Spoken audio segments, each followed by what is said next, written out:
Now, instinctively, we know that crystals are quite special to us because we like looking at them. They're beautiful, they're amazing, and they make us feel good just by looking at them.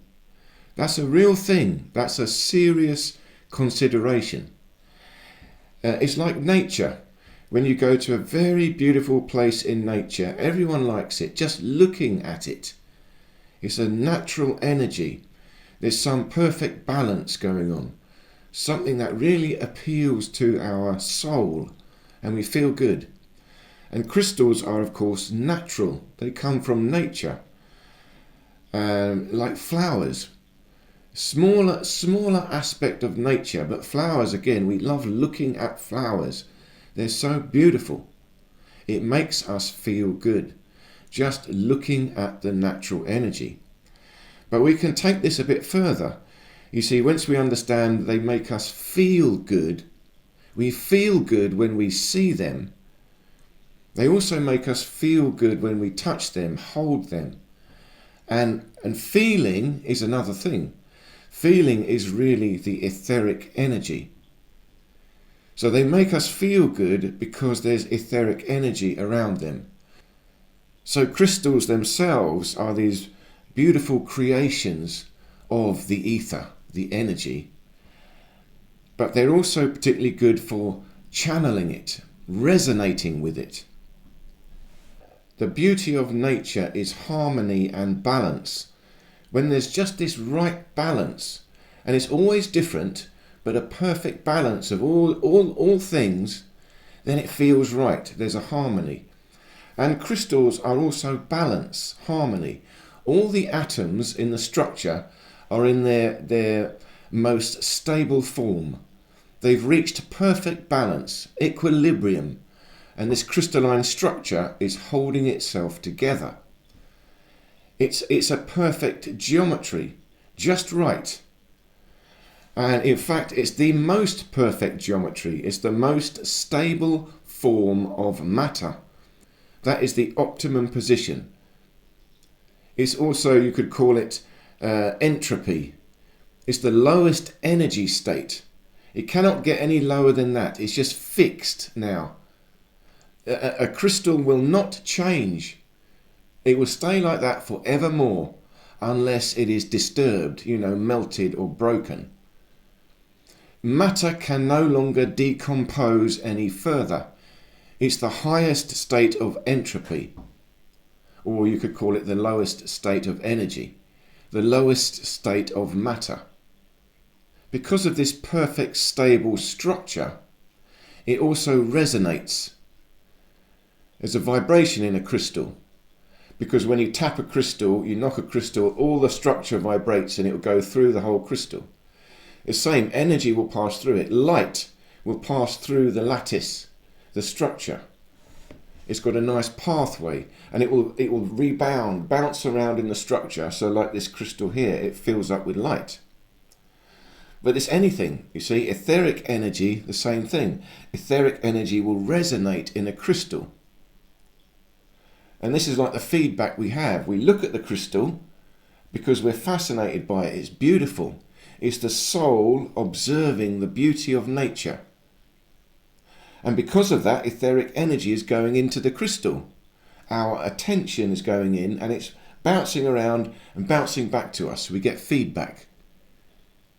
So just by looking at crystals, we're already doing something, feeding back to ourselves. It's very good for us, just having crystals around. But if we understand that, we can optimize it, take it further. You see, that's what crystal healing is, projecting energy through a crystal. And you can have a man-made crystal like this, perfect. It's a perfect crystal, flawless, and it's cut into a particular shape.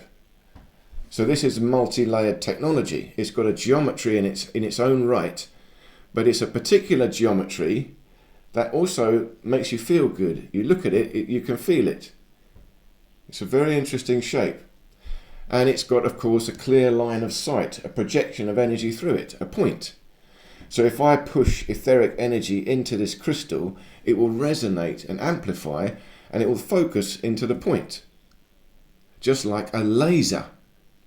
But this is an etheric laser. And etheric energy means feeling. So I have to feel the energy. And then focus the energy into the crystal and let it project outwards. And we can all play with this. You see, it's a very slight feeling. You can also visualize light passing through the crystal. You see, different crystals have got different colours. This is a blue crystal, but this is man-made. It's called aqua aura. Gold atoms are on top of a quartz crystal, and that gives this blue colour. But it means blue light is reflected off it. Blue light does not go through. See, once you play around with the atoms, you can create all these different effects. Some energy passes through better than other energy. So because blue light is reflected off that, we see blue light. So this stimulates blue light in us. Blue light is bouncing off that crystal and going into our eyes. So we see blue. Blue light is a particular energy. It's now focused into a colour, particular energy. So that will have a particular effect. And the colours, put very simply, the colours just go with the rainbow. And the rainbow goes with the chakras. Red, orange, yellow, green, blue, indigo, violet. But above them all is white light. White light will go into all the other colours. Each one is lower, lower, lower. In fact, it's not a frequency, it's a density, a viscosity, a thickness of fluid. So white light is very thin, then it goes to violet light, indigo light, blue light, green light. I'm going backwards now. But as you go down towards red light, it's getting heavier, it's getting thicker. And then below red light, you've got infrared light, which is going towards heat. Heat is getting thicker, and we feel heat in a different way. See, crystals, they will still transmit heat. You can warm it up, and it will get hotter. I can hold this crystal in my hand. Here's another crystal here. Quartz crystal with metal in it. Titanium. Rutile quartz. So little strands of metal. And the metal is a conductor of electricity, but the crystal is not. It's very interesting. Crystals are a particular type of atom, and it's a molecule now. So electricity does not pass through it, but light does. A conductor, which is metal, yes, electricity passes through it, but light does not. A metal, here's a metal object, and here's another metal object here, pyrite, iron pyrite. But interestingly, a metal like gold is a good conductor, one of the best. But gold, molten gold, liquid gold, is not quite as good a conductor as solid gold, but you can have crystalline gold. Once you make crystalline gold, it is a better conductor. So the crystalline structure allows resonance, it allows transmission, easy line of sight through the lattice. So crystalline gold is a better conductor, electricity can pass through easier. And these crystals allow light to pass through easier. Silicon crystals. A semiconductor. But here you see in this one, you've got metal inside crystal. It's both a conductor and an insulator. But the crystal, see the way I explain it, I have a totally different take on physics. And if you watch my channel, you can see all about this. But I'm talking about the old-fashioned physics based on the ether. Electricity was a fluid.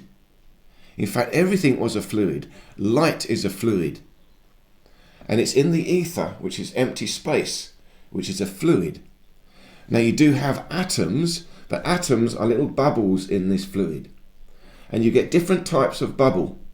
They're little frequency, little cymatic bubble, different patterns, different geometry, a three-dimensional spherical geometry, a vibration, an atom, but different ones.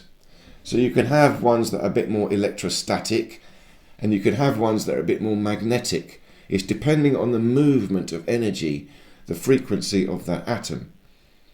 So an insulator is a bit more electrostatic, like a crystal. A crystal is more electrostatic, and it's held in suspension. But that means if you squeeze a crystal or vibrate a crystal, it will create an electrostatic potential. But it doesn't transmit well inside it. You have to then connect a conductor and you'll get a current coming off a crystal.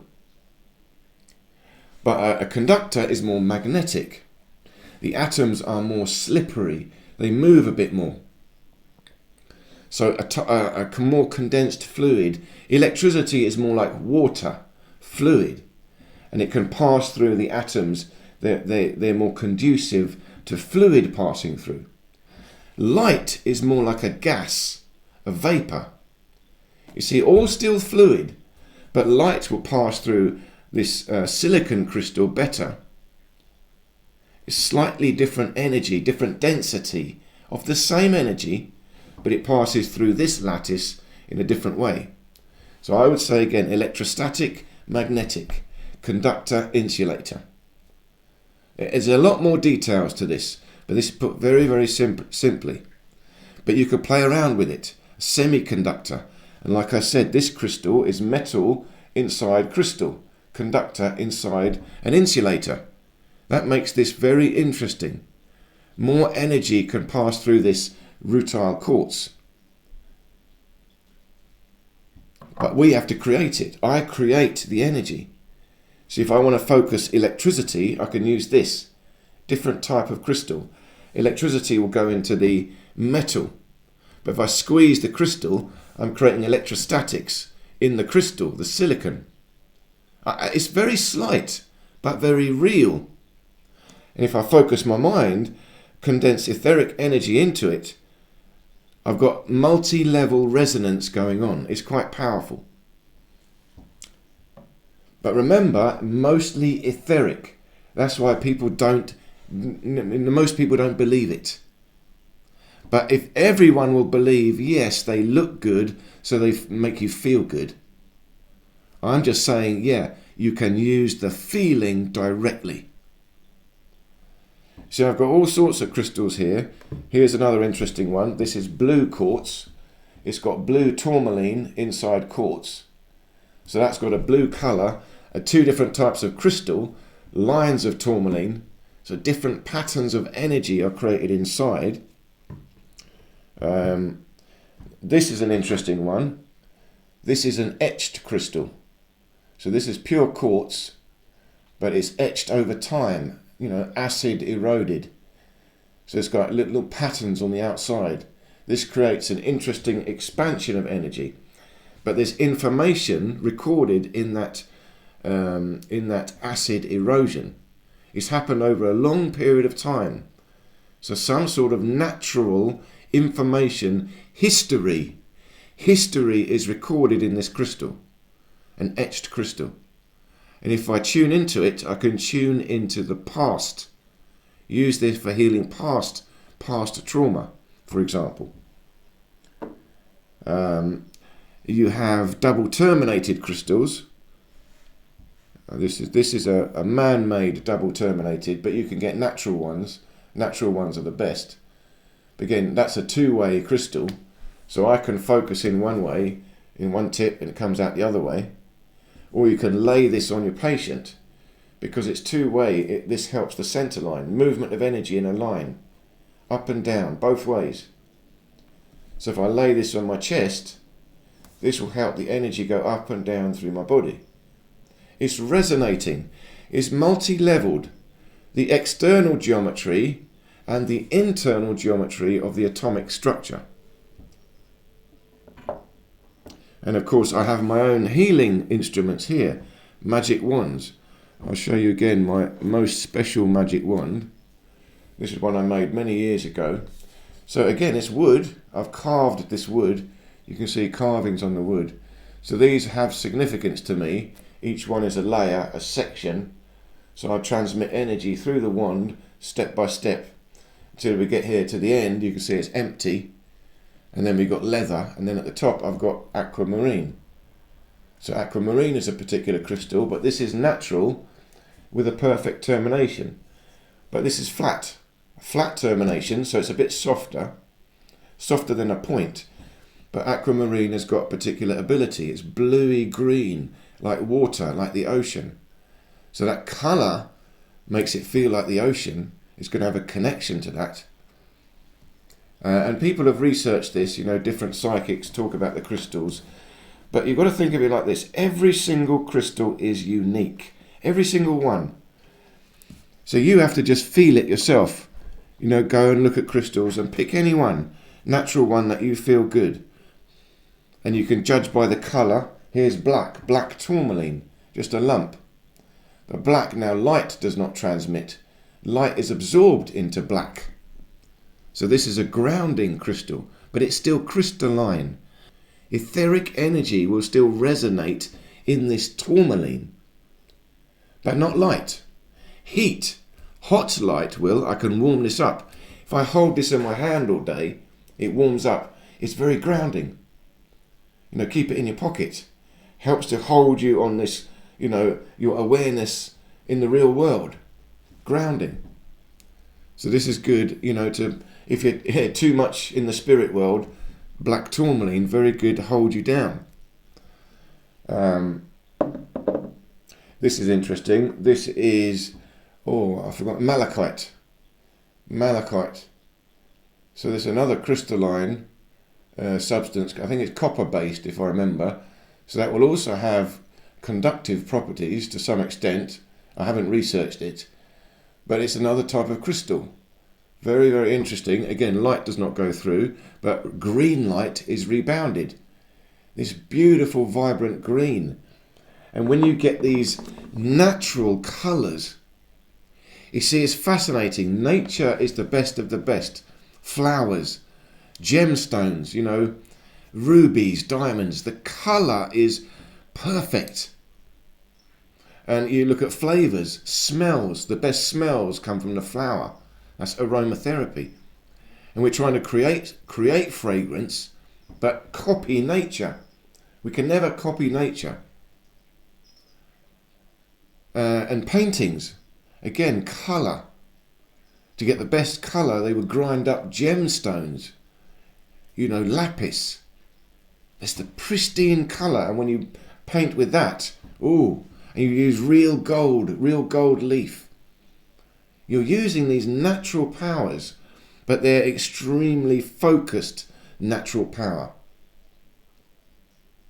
A crystal is extremely focused natural power. And we can use them. Use them for ourselves, just hold them, meditate, see what comes to mind. Allow your minds to open, because these resonate with etheric energy, but spiritual energy. See, here's a big crystal ball. This is citrine, natural slight yellow in the quartz. But they look into the crystal ball to get visions. It's spiritual energy rebounding. That's pure consciousness. Pure consciousness is everywhere in the cosmos. But this spherical object is resonating with the cosmos. It goes in. If I focus my spirit in here, my consciousness goes in. I look in. And I let my eyes soften. I go into a dream. Go into a dream. Then you get little images, visions, ideas coming back to you. That's all they were doing. It's rebounding spiritual energy. When I look into it, I'm pushing my consciousness in, etheric energy in. This structure is resonating, rebounding it, and it explodes back out. I get feedback. That's how we use crystals in psychic work. But remember, psychic work is very subjective. It's dreaming. Really, there's only shamanic work. Because when I talk about the shaman, people understand, that's a dream. Psychic, you've got to be careful, because psychics will tell you exact truth. No, it cannot be exact. There's no predicting the future. You only can have a feeling, a dream, a few ideas, but you cannot know. Just a feeling of energy moving. And again, visions are feelings of energy. It's just random consciousness coming to you. You have to interpret it, think about it. Now, sometimes you get very clear consciousness coming to you, but even then, you've got to think about it. It's still abstract consciousness. You don't really know. You have to use your conscious mind, logical mind, to work with it, work through it. It's got to be grounded. You ground it in reality. There is only one reality based on atomic structure. So ironically, crystal is the ultimate reality. This is the most stable form of matter, heaviest matter, most fixed, condensed matter. So when I use crystals, I'm also grounding myself. So these are real. You look at them, so yes, the world is beautiful. And especially now, when there's not much nature to see, you can look at a small crystal. That is nature. And you can feel the beauty, the magic of nature again. And I've always loved crystals since a child. All I wanted was crystals. Crystals and plants. I love plants and trees and nature. When I first started to get a large number of crystals to do healing and meditation later on in life, I remember I went to a few crystal fairs and I found a place, I went a warehouse, and I drove down to the warehouse to buy a lot of crystals. They all came from Madagascar. And this big one here is one of the ones I bought from this place. And oh, the power, the energy, just going into that warehouse filled with these crystals. I mean, it wasn't a big warehouse, it was one of these shipping containers, but filled with crystals, big ones, small ones. And I spent 2 or 3 hours going through, buying a lot, and then I put them in the boot of my car, drove back home, and all the drive back, just my ears were buzzing, my head was ringing, all the crystals in the boot of the car. I'd never had so many crystals in one go in my car and close to me. And the power, oh. And then when I got home, I was living in a small one bed house at the time, upstairs, downstairs.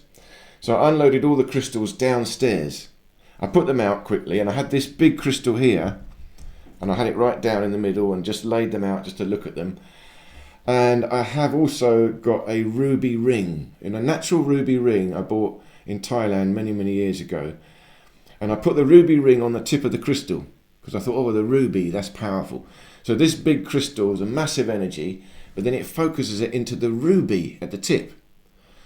Then I went to bed sleep at night, and all night long, okay, I was tossing and turning, so much energy, and it was fire, red fire.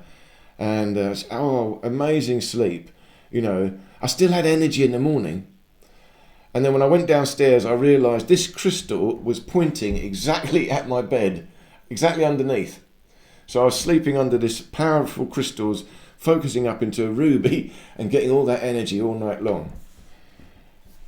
So it was such a powerful experience to feel that. It's the shock of it. See, now I'm more used to it. We've got all crystals.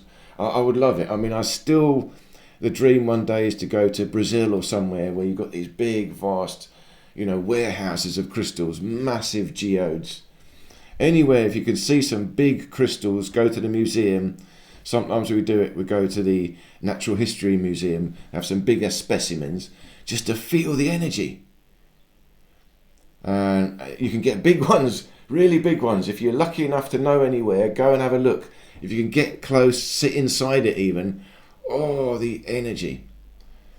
I'll leave links below to another story when I meditated in a crystal cave, also in Thailand. That was a cave of calcite. I think it was calcite crystals everywhere. And the power, you can watch that video if you want to hear that story. Again, links below. So I hope this made sense. Thank you so much for listening to me. Please do leave me any questions or comments, and check out the description of this video where I talk about my new book on the Aether. So once more, thank you so much for your time, and I look forward to seeing you in any of these other videos here.